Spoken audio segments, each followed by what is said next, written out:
Bonjour à toutes, j'avais envie de tourner une petite vidéo pour vous aujourd'hui. Je me suis dit que j'allais enregistrer le tag tricot qui avait été mis en ligne par Epaulette il y a quelques années maintenant. Parce que comme ça vous allez me connaître un peu mieux. Donc je suis désolée s'il y a des bruits de ferme parce que j'enregistre dehors parce qu'il fait trop beau. Derrière vous avez les brebis, autour vous avez des poules et les oies se mettent parfois à gueuler. Désolée. Bon, on va commencer tout de suite parce qu'il y a 33 questions donc on va pas chômer. Donc la première question, le tricot, pourquoi, comment as-tu commencé? Si je regarde vers le bas, c'est parce que je lis mes petites notes, parce que j'ai pas appris les questions par cœur. Donc pourquoi j'ai commencé? C'est une bonne question. En fait, un jour, je me baladais dans un magasin Ziman, je crois, et j'ai vu, vous savez, les gros trucs en plastique circulaire, là, les tricotins. Et je me suis dit, ah, ça a l'air marrant, je vais essayer. Donc j'ai acheté un tricotin. J'ai fait avec 5 ou 6 bonnets, je crois, et puis des snoods. Et puis rapidement, j'ai été limitée forcément, hein, c'est pas des aiguilles quoi. Du coup, je me suis dit, ah, je sais pas, je vais peut-être essayer le tricot, je sais pas si je suis capable. Et puis finalement, j'ai commencé et j'ai pas arrêté depuis. Donc ça, c'était il y a 3 ans. Que m'apporte le tricot? Le tricot, ça m'occupe les mains, ça m'occupe la tête quand c'est un modèle assez compliqué. Sinon, c'est un moment où je réfléchis plutôt. Si je suis en jersey, plutôt un moment où mon cerveau cogite. Mais ouais, ça m'occupe les mains, Je savais pas trop rester assise à rien faire, donc ça tombe bien. J'optimise mon temps. Et puis, ça m'apporte des projets finis qui sont chauds dans les matières que je veux et que je trouve pas dans le commerce. Donc, ça me va très bien. Je vais plutôt l'avoir dans les mains, ce papier, en fait. Peut-être ça sera moins désagréable pour vous que si je baisse les yeux tout le temps. Mon premier ouvrage, donc hors tricotin, mon premier ouvrage, c'était un bonnet, je pense, d'un tuto qu'il y avait sur YouTube. Une séance de tricot ou quand, comment? Alors généralement je tricote toujours dans mon canapé. Je tricote un peu parfois en voiture mais c'est rare. Donc toujours dans le canapé. Devant un film, devant des podcasts. Voilà. Est-ce qu'il faut plus de précision? Je ne sais pas. Un endroit... Ah oui, et dans la vraie vie ça se passe comment? Eh ben dans la vraie vie ça se passe comme ça. Je tricote vraiment dans le canapé. Et puis j'ai pas encore d'enfant. J'ai un métier qui me permet quand même d'avoir assez de temps libre. Donc je tricote... Enfin, j'ai pas de vraie vie ou de fausse vie, quoi. Disons que si j'ai décidé de tricoter, j'ai le temps de le faire.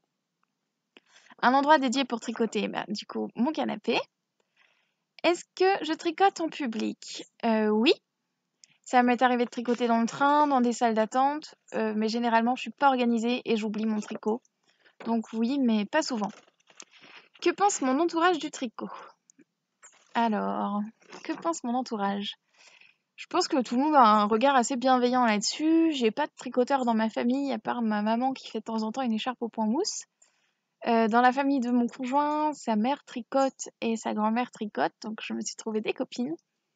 Et puis sinon, mon conjoint, il s'intéresse à ce que je dis, il connaît les marques de laine, et il m'a demandé si pour Noël je voulais un pull en lopi. Donc voilà, c'est pour vous dire qu'il suit vraiment, parce que je lui ai dit que je voulais un pull en jacquard islandais. J'ai de la chance.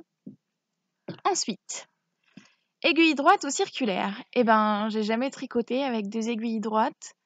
Parce que les tutos que j'avais trouvés sur YouTube quand j'ai commencé étaient déjà en circulaire et du coup c'était ça qui me semblait naturel.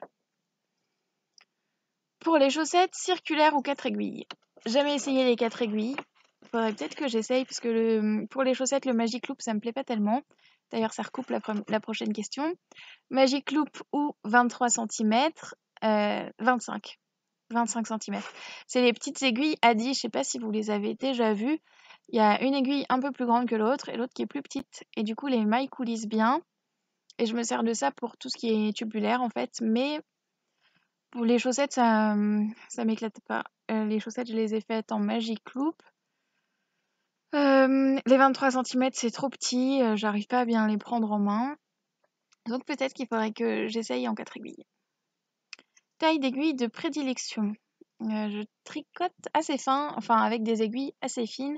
Je suis le plus à l'aise en 3,5, c'est là que je vais le plus vite, bizarrement. Je sais pas, ça doit être parce que j'ai des mains d'enfant. Et du coup, c'est tout petit pour mes doigts et ça va bien. Sinon, 4, ça va aussi. 5, c'est trop gros. Et puis pour les chaussettes, je le tricote en 2,5. Marque d'aiguille préférée. Alors, les Adi 25 cm, je pourrais plus m'en passer, ça c'est sûr. Et à ma connaissance, il y a qu'eux qui le font. Et sinon, mes Yaya. J'ai jamais testé les Chiago encore.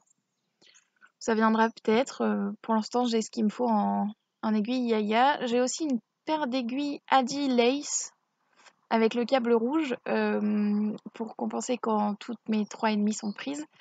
Et c'est très bien, c'est un super rapport qualité-prix. C'est vraiment un peu moins cher, je crois que c'est 2 ou 3 euros moins cher que les Yaya par paire d'aiguilles. Donc c'est pas négligeable. Ma matière préférée, c'est la laine de mouton. Et pas de mérino, enfin si, du mérino pourquoi pas, mais non traité superwash. Mais j'aime pas les laines trop lisses. Voilà. Moi j'aime bien les pulls qui grattent. Bien rustiques. Alors, single, bien. Single ou retordu. Retordu, il n'y a pas beaucoup de single dans les laines que je tricote. Si, la Lopi, c'est une single, mais je ne l'ai pas encore testée, donc je vous dirai ce que j'en pense. Sinon, pour les châles, j'aime bien les singles, c'est un peu plus doux. Ça dépend. J'aime bien les deux. Mon avis sur l'acrylique. Je n'ai pas d'avis. J'aime pas tellement en tricoter, parce que quand je tricote, c'est, comment dire, c'est mon moment à moi, je me fais un cadeau, je choisis je choisis de la laine que j'aime, qui correspond à des valeurs qui me sont chères, avec un projet que j'aime. Et vraiment, c'est toute la dimension qui entre en compte. Et c'est vrai que je craque pas sur des pelotes d'acrylique. En plus, j'ai pas de mercerie à proximité, donc j'y vais pas. Mais sinon, je pense qu'il vaut mieux tricoter de l'acrylique que de la laine industrielle pas chère du tout. Parce que si la laine est pas chère du tout, je me dis qu'il doit y avoir des raisons.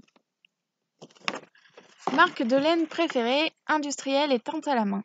Alors, ma marque de laine industrielle préférée, c'est dur à dire. Déjà, je sais pas où on place la barrière industrielle ou pas. Dans les laines teintes à la main de teinturière française, j'aime beaucoup Artemis Yarn, qui fait des laines super colorées, trop belles. Squirrel's Yarn, qui fait des laines trop douces. Je peux pas encore vous montrer le projet, mais je vous le montrerai bientôt. Qui j'aime d'autre? Imogen, Big Bad Yarn. Sa laine est géniale, c'est une mérino non superwash pour le coup, j'aime beaucoup. Mais sinon, je m'oriente plutôt vers des petits producteurs de laine, type Boucle Laine, les Toisons Bretonnes. Je vais vous en reparler, je crois que ça recoupe d'autres questions encore une fois. Quelle laine ai-je envie de découvrir? Eh ben, j'ai envie de tricoter de la Lopi. Voilà, je crois que j'ai bien envie d'un gros pull bien chaud pour cet hiver, donc il va falloir que j'exauce mon vœu. Donc, nous avons été coupés par le passage d'un camion. J'en étais à ma boutique de laine préférée. Je n'ai pas de boutique de laine préférée. Il n'y a pas de site qui regroupe toutes les laines que j'ai envie de tricoter, donc je commande à droite, à gauche, et je suis pas très fidèle.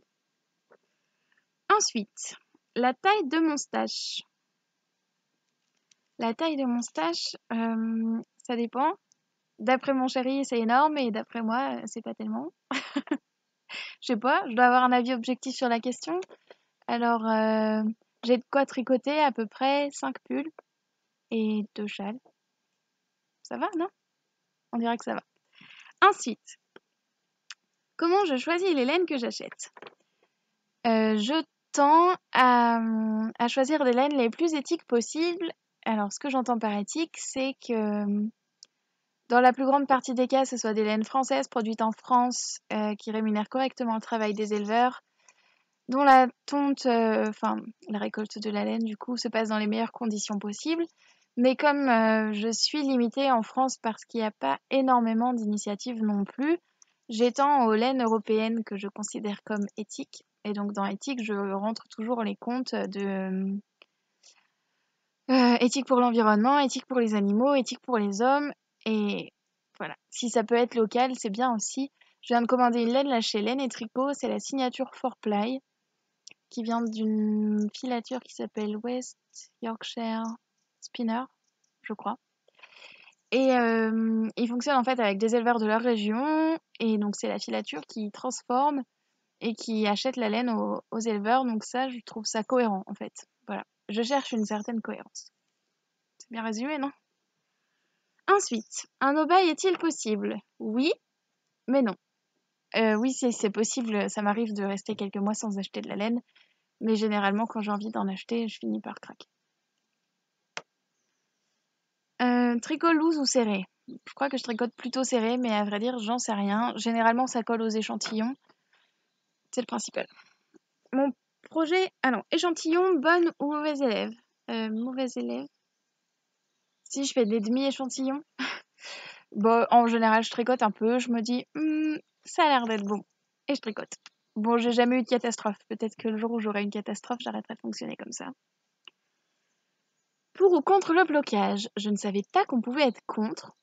Je suis plutôt pour parce que du coup sur les laines rustiques ça a vraiment un effet, ça améliore vraiment le drapé, ça a tendance aussi à améliorer la douceur. Voilà, je suis pour. Mon projet préféré? Eh ben c'est simple, à chaque fois que je finis un projet, ça devient mon projet préféré. Du coup j'ai moult projets préférés, mais qui sont toujours détrônés les uns à la suite des autres. Mais celui que je porte là, le Pigamon, je l'aime beaucoup. Je crois que je vais l'aimer longtemps celui-là parce que j'adore la laine, j'adore le pull et puis je l'ai trouvé intéressant à faire. Mon pire boulet. Alors là, vous allez pouvoir me jeter des tomates pourries. Mon pire boulet, c'est un pull que tout le monde a tricoté, qui est conseillé aux débutantes, qui est soi-disant super facile. C'est le Il Grande Favorito de Isabelle Kramer. Mais alors pour moi, ça a été un cauchemar. Je sais pas pourquoi, hein. Mais un cauchemar sans nom. Donc ça fait 2 ans qu'il dort au fond d'un tiroir et je ne veux même pas le voir. Je veux même pas le détricoter. J'oublie qu'il existe. Je sais pas, il y a une manche qui a commencé à se détricoter par le bout. Catastrophe. Catastrophe.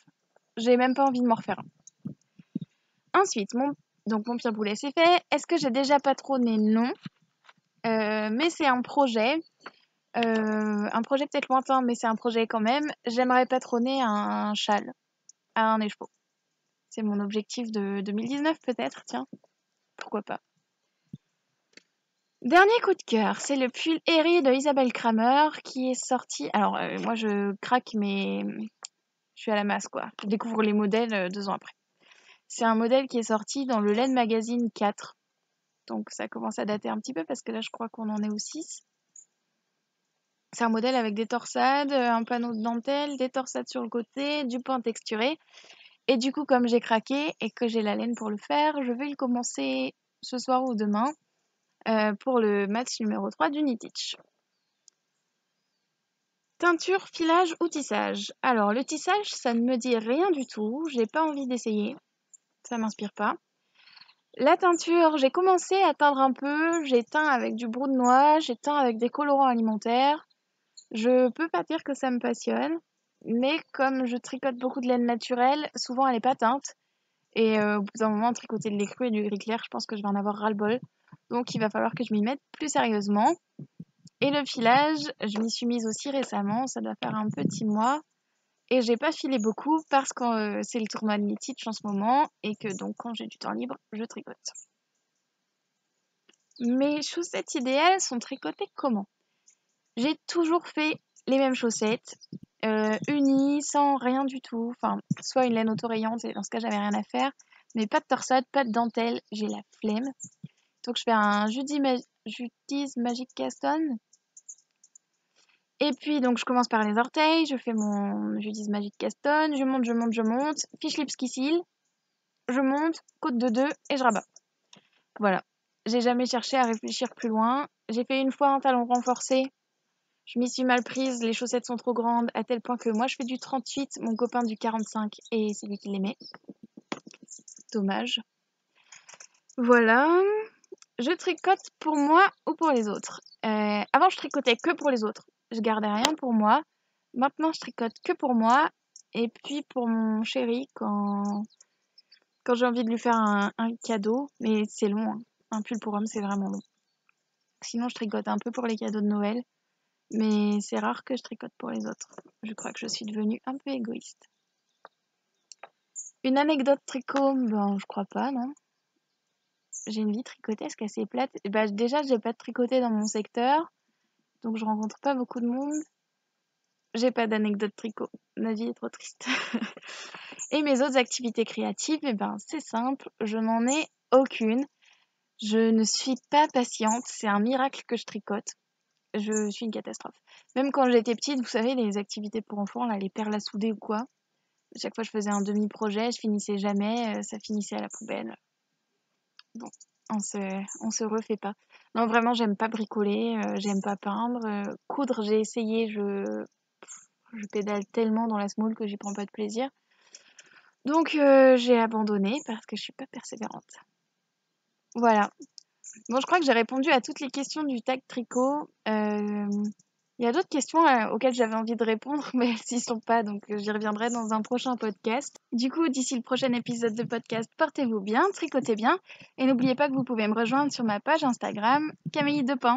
À bientôt!